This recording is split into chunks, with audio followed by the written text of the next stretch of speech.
ये कृष्णा वैद्य जी का घर है ना? जी हाँ। क्या हुआ है आपको? वो मैं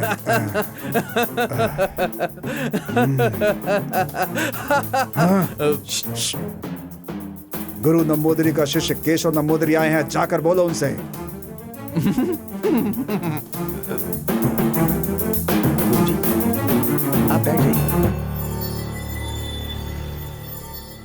नारायण, जिस समय उस गंगा माँ ने सारा गांव तुम्हें देखकर हंसेगा ऐसा श्राप दिया, उसी समय से सब लोग मुझे देख करके हंसे जा रहे हैं। एक नंबूदरी के जैसा तांत्रिक जो बहुत नामी था, पूरे राज्य में लोग मुझे ढूंढते थे, इतना सम्मान था मेरा, लेकिन अब मेरी सारी इज्जत खत्म हो गई है। एक छोटा बच्चा भी मुझे देखकर हंसने लगता है। कृष्णा वैद्य के बारे में मैंने भी सुना है गुरुजी। ये सब उनके लिए मामूली सी बात है, आपको जरूर ठीक कर देंगे गुरुजी। आप चिंता मत कीजिए गुरुजी, सब ठीक हो जाएगा। वैद्य जी अच्छा कर देंगे गुरुजी। वैद्य जी कहाँ हैं? वैद्य जी क्या हुआ? क्या हुआ? इसे सांप ने काट लिया। वैद्य जी आइए आइए, अंदर आइए, जल्दी आइए, आइए आइए।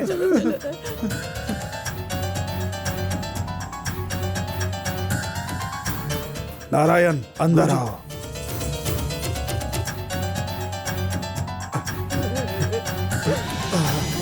क्या हो गया? वैद्य जी से सांप ने काट लिया। कहाँ पे काटा? देखे ना, यहाँ पे काटा है। कुछ कीजिए। क्या हो गया? देखिए ना क्या हो गया।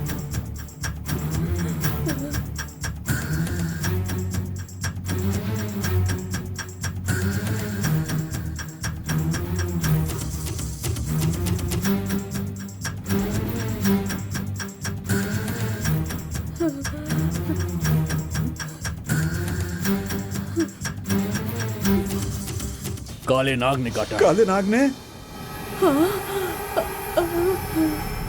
काला नाग बोलने से इतना डर क्यों रहे हो तुम लोग? गांव वालों के लिए वो खतरनाक हो सकता है, लेकिन इस कृष्णा वैद्य के लिए वो एक साधारण सा सांप ही है। नागा, वो जो बाजू में हरी पत्तियों से लेकर आओ। जाओ। ये लीजिए।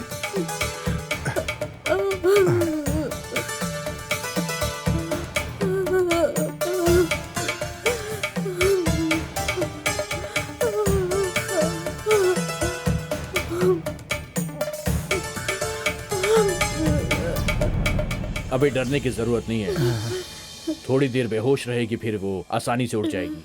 इसे खाने के लिए अभी कुछ मत देना, रात भर इसे आराम करने दीजिए। हाँ ठीक है वैद्य जी। अब आप जाइए। आपका बहुत बहुत धन्यवाद। आपका शुक्रिया।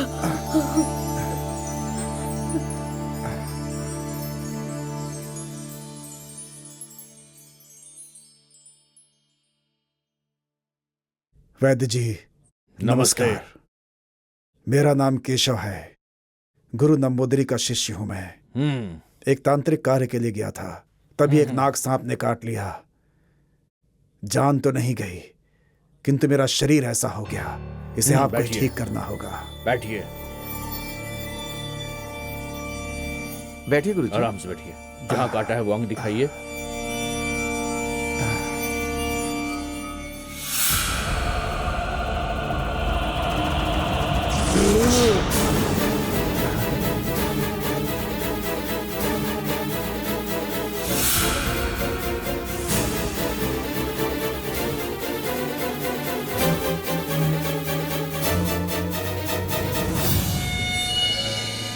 क्यों वैद्य जी, आपने हाथ क्यों हटा लिए?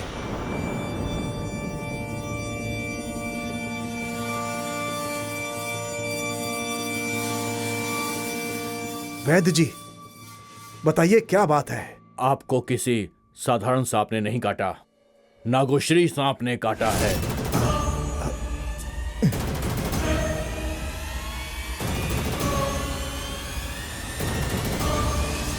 काटने के लिए 2 दांत होते हैं, लेकिन नागोश्री सांप सिर्फ एक दांत से ही जहर फेंकता है। उसका जहर शरीर में जाने के बाद शरीर को बिल्कुल काला कर देता है। इसी वजह से आप भी काले हो गए हैं। वो किसी भी जाति का हो, उसका काट तो आपके पास होगा ही। आप कुछ कीजिए वैद्य जी।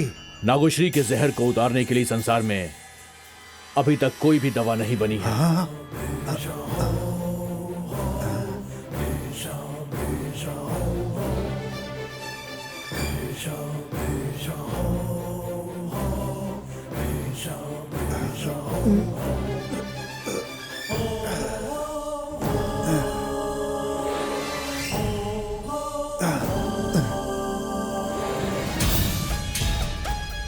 उसी जाति का एक दूसरा सांप ही उसके जहर की दवा है। उस जाति के दूसरे सांप को तुम्हें ढूंढना होगा। तुम्हारे लिए सिर्फ यही एक उपाय बचा है।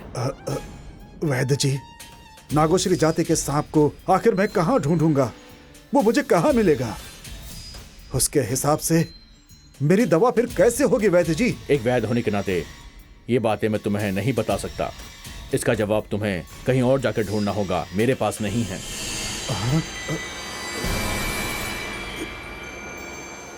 वैद्य जी, बहुत आशा लेकर आया था, मुझे निराश मत करिए। मुझसे कुछ हो सकता तो मैं जरूर करता, बोलने की आवश्यकता नहीं होती। लेकिन जो मुझसे नहीं हो सकता, अब वो मैं कैसे कर सकता हूँ? आप लोग जा सकते हैं। वैद्य जी, प्रणाम, अब आप जाइए।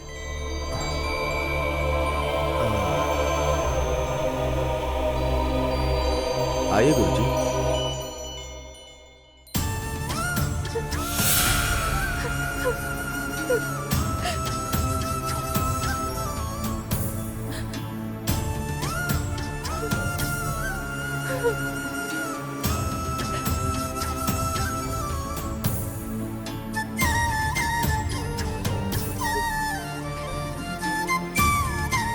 प्रभा, तुम मुझे छोड़कर कहाँ चले गए? ऐसे अचानक मेरी जिंदगी में आए और उसी तरह अचानक मुझे छोड़कर चले भी गए। ऐसे कोई किसी को छोड़कर जाता है क्या? एक दिन, एक मिनट के लिए भी मैं तुम्हें भूल नहीं पा रही हूँ प्रभा। ऐसा लगता है जैसे तुम मेरे आसपास ही हो। तुम भी मुझे अपने आसपास ना देखकर परेशान हो रहे हो ना? अब तुमसे ऐसे दूर रहना बर्दाश्त नहीं हो रहा। अब जल्दी आओ और मुझे भी अपने साथ लेकर जाओ प्रभा। तुम्हारे बिना ये जिंदगी जीकर मैं क्या करूंगी? नहीं प्रभा, अब मैं नहीं जी पाऊंगी। तुमने वादा किया था जिंदगी भर मेरा साथ दोगे, तो फिर ऐसे अचानक मुझे छोड़कर क्यों चले गए? मुझे भी लेकर जाओ ना प्रभा, मुझे अपने साथ लेकर जाओ।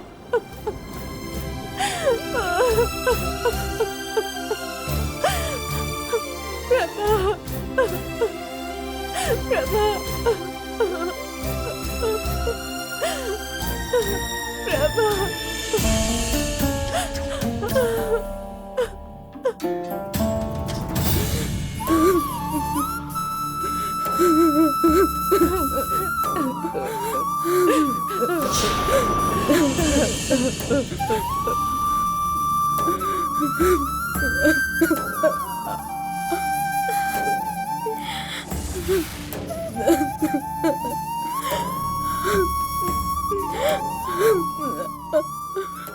ए, तू मुझे माँ माँ कह के बुलाता था ना? मैं भी तुझे अपना बेटा मानती थी। इतनी जल्दबाजी क्यों की?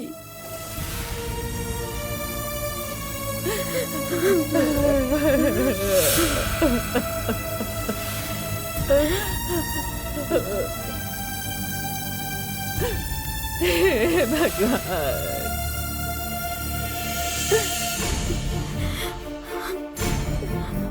प्रभा, तुम मुझसे प्यार नहीं करते थे, उसके लिए मैं तुमसे नाराज नहीं हूँ। तुम किसी और के साथ खुशी से रहते तो मैं भी खुश रहती, पर तुम मुझे छोड़कर चले गए।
कनेकापुरम की लड़की के साथ शादी करेगा तो मर जाएगा। ये पता होते हुए भी उसे शादी करने की क्या जरूरत थी? बचपन से तुझे इतने लाड प्यार से पाला, क्या पाप किया था मैंने जो मुझे ये सजा मिली? शिवा, तुम्हारी वजह से मेरा बेटा उस गांव में गया था, तो तुमने इसे वहां जाने से रोका क्यों नहीं? तुमने क्यों मना नहीं किया अपने दोस्त को? अब देखो मेरा बच्चा मुझे छोड़कर चला गया।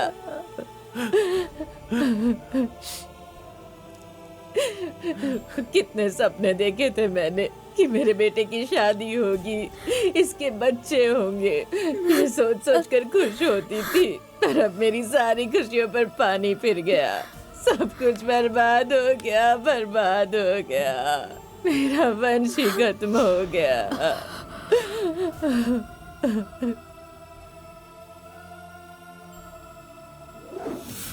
दिव्यानी को घर की बहू बनाना है और तुम्हें अपना परिवार बनाना है, यही मेरी इच्छा है।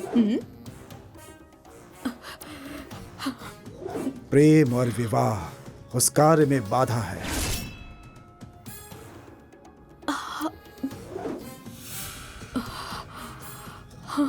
गंगा माँ तुम्हें बहुत मुसीबत देंगी।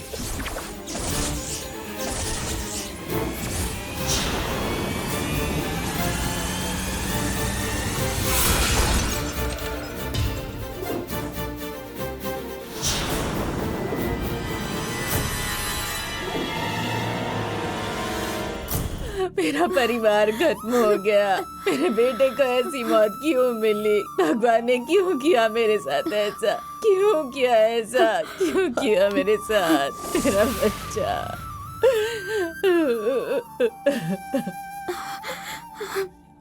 बहन जी रोइए मत, संभालिए अपने आप को, संभालिए बहन जी। क्या करूं शिवा की माँ, कन्निकापुर में जाकर ऐसा हो जाएगा, ये पता होता तो अपने बच्चे को वहाँ कभी ना भेजती।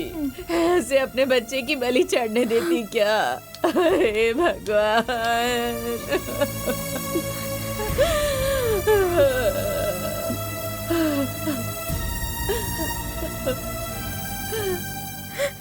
चुप हो जाइए बहन जी। बेटे के साथ ऐसा क्यों अरे, हुआ? चुप हो जाइए ना, ऐसी बातें मत क्यों कीजिए। हुआ?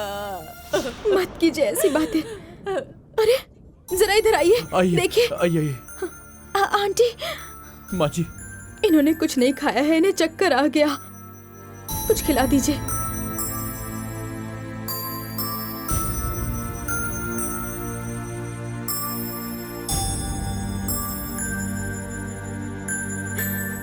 बेचारा, हमारे पास एक बार ये सब कह दिया होता तो हम ये सब होने से रोक देते हैं। ऐसे सबको रुलाकर हमें छोड़कर चला गया ये शिवा।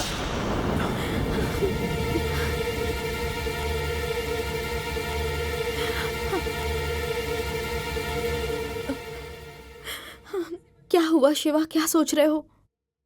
जो कुछ भी हुआ है उसका राज समझ में नहीं आ रहा। अभी भी इसे राज कह रहे हो? बेवकूफ मत बनो शिवा। दिव्यानी भी तुम्हारे प्यार को ना स्वीकारने के लिए कितनी जिद कर रही थी ना।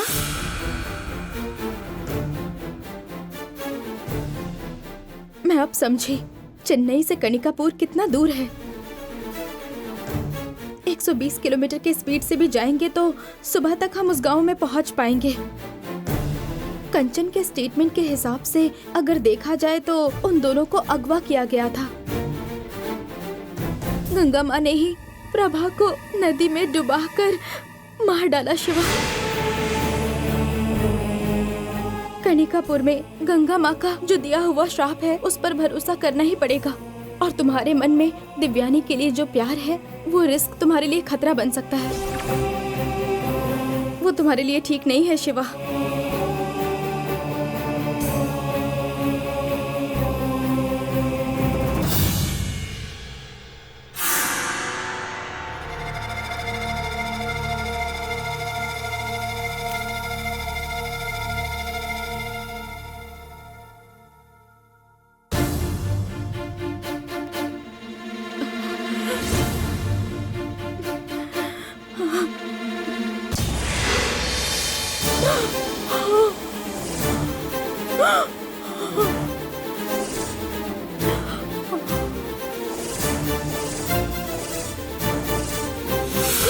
माँ आंटी, माँ माँ शिवा, शिवा, क्या हुआ माँ?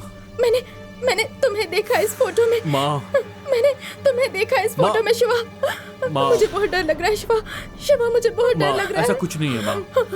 आंटी, क्या कह रही हो तुम? नहीं, फोटो में तेरा चेहरा देखा बेटा। शिवा, ये सब तुम क्या आंटी। कह रही हो माँ? ऐसा मत बोलो प्लीज। जयंती तुम यहीं रुको, मैं माँ को कार से छोड़ के आता हूँ। हाँ ठीक है। आइए माँ प्लीज, आंटी, मैं छोड़ कर शिवा। आता हूँ, ठीक हाँ, है? ओके। हाँ, आओ माँ।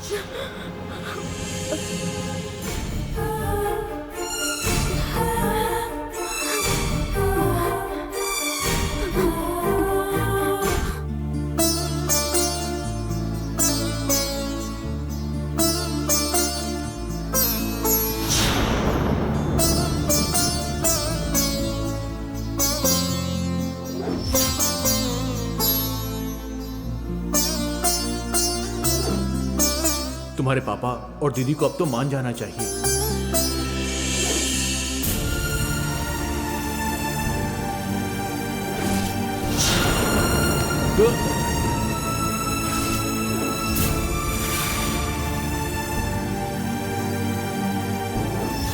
पहले ही एक की बलि चढ़ चुकी है, अब इसे भी बलि चढ़ाओगी क्या?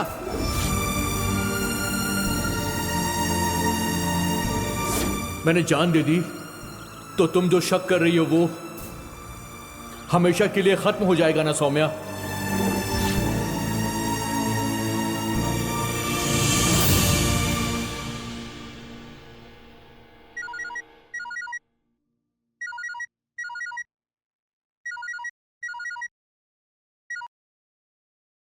हेलो शिवा।